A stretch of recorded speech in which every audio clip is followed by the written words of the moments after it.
როდესაც მე ჩავაბარე აგრარულ უნივერსიტეტში, აქ დამხდა ძალიან სხვა სიტუაცია, ვიდრე მე წარმოდგენაში მქონდა. არ იყო არანაირი პირობები შესაბამისობაში სწავლასთან, ან იყო ძალიან ცუდი პირობები. მე ჩავაბარე ძველ სასოფლოში, იმიტომ რომ მინდოდა მიმეღო დიპლომი ცოდნის გარეშე. სტუდენტების შეფასება არ ხდებოდა მათი ცოდნის ხრივ, არამედ აქ იყო სხვა მიზეზები, მაგალითად ნაცნობობა, ფულის გადახდა.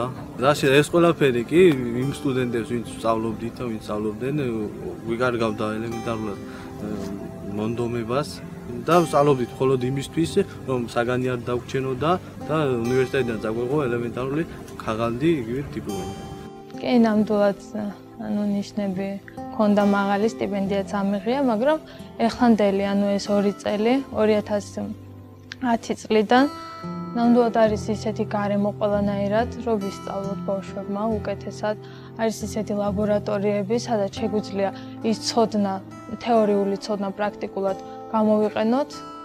შემდეგ როცა შეიცვალა ეს მმართველობა აგრარულში, სასოფლოში, ძველ სასოფლოში, მე მიმაჩნია, რომ უფრო დიდი პერსპექტივა არის ჩემი მომავლისთვის და ამიტომაც გადავწყვიტე, რომ ესწავლა უკეთესად და არა მარტო დიპლომი ამიღო, არამედ ცოდნაც ამიღო ამ უნივერსიტეტში.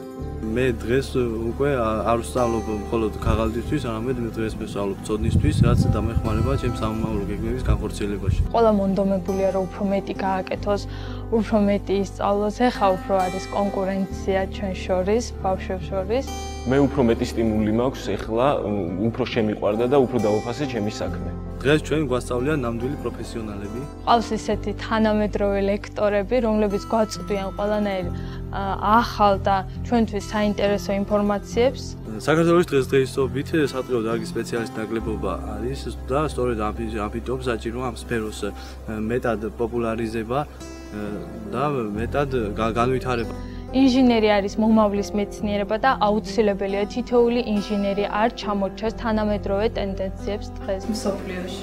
საკმარისია დღეში ერთი არასწორი ღონისძიების ჩატარება, რაც იწვევს ძალიან დიდ ეკოლოგიურ პრობლემებს და სწორედ ამიტომ გარემოს სჭირდება ჩვენი დაცვა და ჩვენ გვჭირდება ის განათლება, რასაც დღეს ჩვენ აგრარული უნივერსიტეტი გვაძლევს.